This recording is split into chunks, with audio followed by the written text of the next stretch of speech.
In 18 years as a prosecutor, he'd never seen so much DNA at a crime scene. It was on her throat, her phone, the door. But the woman it belonged to walked out of court a free woman. Juliana Redding was born on October 25, 1986, Picasso's birthday. Her mother called her a masterpiece from the very first day. In Tucson, Arizona, she grew up in a devout Catholic home, carrying a leather briefcase full of business cards as a little girl, already certain she would become a businesswoman. At Saul Point Catholic High School, she played championship golf, ran track, acted in drama. She moved through life with a quiet assurance that space was already reserved for her. After graduating in 2005, Juliana moved to Santa Monica to study communications and model. She booked music videos and product shoots, averaging $3,000 per assignment. She rented an apartment near the beach and landed a small film credit in the independent movie Kathy T. Everything she attempted gathered quiet momentum. Then, while working as a waitress at a local restaurant, she met a physician named Dr. Munir Uwaida, who would irrevocably reshape everything that followed. Uwaida offered her a medical assistant job with pay generous enough for a Range Rover. She moved into his Beverly Hills residence and the relationship deepened. Her father, Greg, learned Uwaida was married and insisted she leave. Juliana listened, moved back to her own apartment, and resumed her studies. Yet before she ended things entirely, she had introduced her father to Uwaida. That single handshake would later become the pivot on which the entire case would turn. Greg Redding, a pharmacist, entered a pain cream venture with Uwaida. He soon doubted the operation's legitimacy and withdrew in writing on March 10, 2008. Prosecutors argued this triggered retaliation. Kelly Sue Park, described as Uwaida's enforcer, handled intimidation for him. Financial records showed she received a $250,000 payment 3 weeks before the murder and over $1 million afterward, sums far exceeding ordinary real estate commissions and suggesting a deeper, more dangerous arrangement. On March 15, 2008, Juliana told her boyfriend by phone that she was fine. At 9:53 p.m., neighbors reported screams and crashing furniture. Inside her Centinela Avenue bungalow, a violent struggle unfolded. Her head was forced against the floor, and her throat was crushed.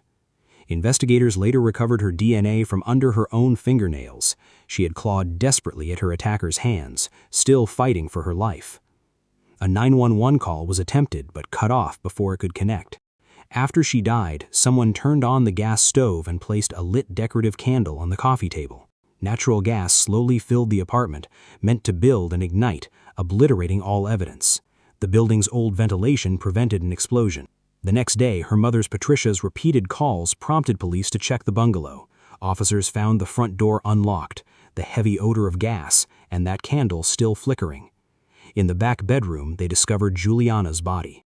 Detectives immediately encountered an extraordinary amount of DNA. It was present on the door lock, a kitchen plate, the stove knob, both sides of Juliana's shirt, and most troublingly, on her neck.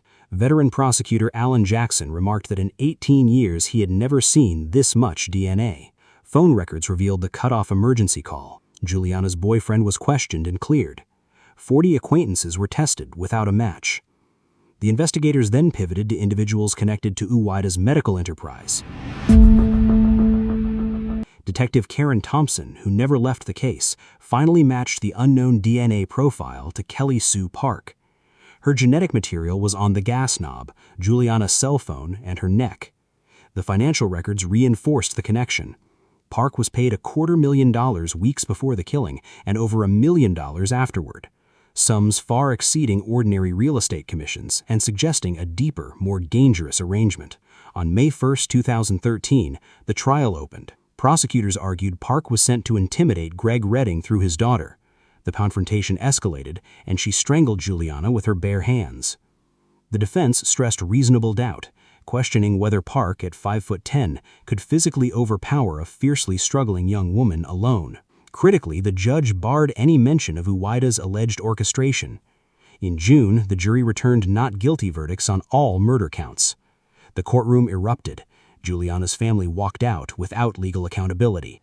Uwaida was never charged. His medical license was canceled, and he was reportedly arrested in Germany but never extradited.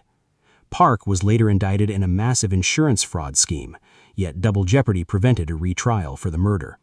Juliana was laid to rest in Tucson on March 28, 2008. The Santa Monica Police Department still seeks tips. Her case endures as a sobering example of how even overwhelming DNA evidence can fail to secure a conviction when reasonable doubt takes hold. If Juliana's story stayed with you, let her name be the reason you leave a comment. And if you believe these stories deserve to be told properly, subscribe and like the video. Thanks for watching. Bye.